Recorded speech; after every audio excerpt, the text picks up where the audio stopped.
صباح الزهور مصطفى والدلمامور. زهرك زورة وجميلة لم تمسها دب الأنامل، وردة كوكسينية وبديعة حازت الكاس في الخمايل. الورود رشفت رحيقة وعشرقت حليق العسايل.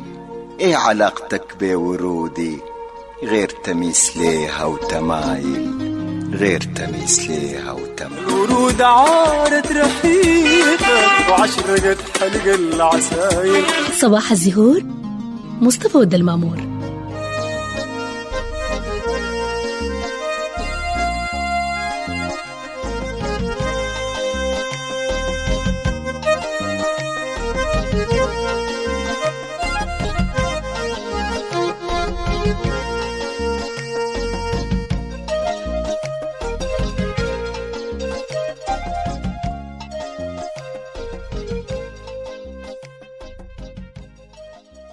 بسم الله الرحمن الرحيم.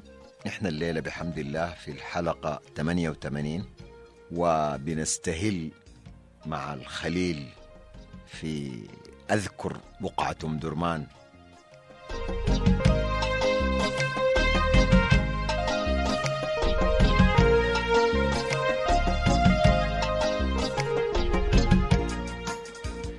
بطرل أسسوكي زمان كانوا نحاف جسوم ماسمان، كانوا يحلحلوا الغرمان يساهروا يتفقدوا الصرمان. أذكر يا شباب زمان في السودان فتيح معروف ولسه بعنجة خور وسروف، ودنوباوي زول معروف باقي ووريك مشار عبروف، باقي وريك مشار عبروف. ذكر يا شباب زمان.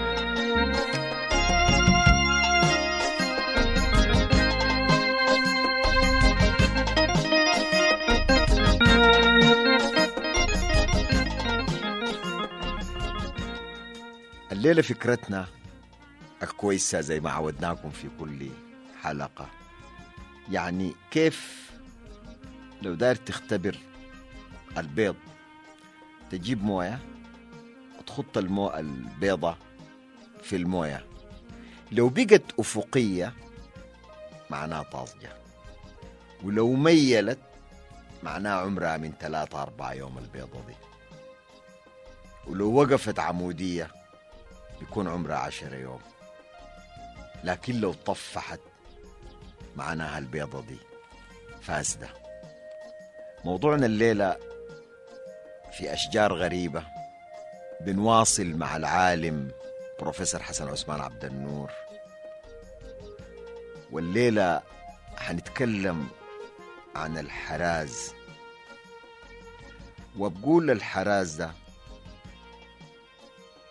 أو شجرة الحراز فيها سر لم يكتشف بعد، وليه بتساقط أوراقها في الخريف. كل الأشجار تورق في الخريف. ذكر أنه ده سر من الأسرار. في دارفور بتعتبر شجرة محترمة بتسقط أوراقها في الخريف، وبيزرعوا تحتها، والنباتات المزروعة دي بتتعرض لأشعة الشمس. وفي الصيف لما يكون ما في يعني أعلاف لحيواناتهم بتقوم الحراز دي تورق وتخضر، وبتجي الحيوانات وتلقى فيها يعني مرتع ومرعى جميل. الشجرة دي الغريب فيها قال أنه اللحى بتاعها سميك جدا، عشان كده بيحميها من الحرائق. يعني ممكن غابة يحصل فيها حريق كل الأشجار تنتهي ما عدا الحراز ده بكون واقف، لأنه وقى نفسه باللحى بتاعه السميك. لما يقطعوا الخشب بتاعه ده بيصنع منه المراكب. وذكر معلومة قيمة جدا، قال في تركيا في المتحف في أول سبلوقة للكعبة الشريفة. السبلوقة دي معمولة من خشب الحراز. شوف كرامة هذه الشجرة. الثمرة بتاعتها غنية جدا جدا جدا بالبروتين، عشان كده حتى هي كعلف ثمرتها دي حاجة قيمة جدا يعني.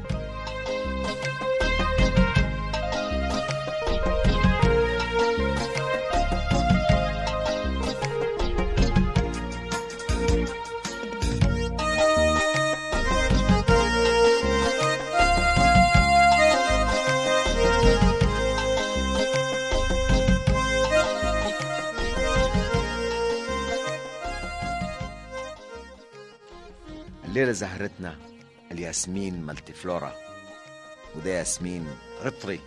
طيب الياسمين مالتيفلورا يعني حكمة شنو الليلة؟ بيقول لك عندما تصادق الذئاب أحذر أن يلتهموك. مع تحياتي مصطفى ود المعمور.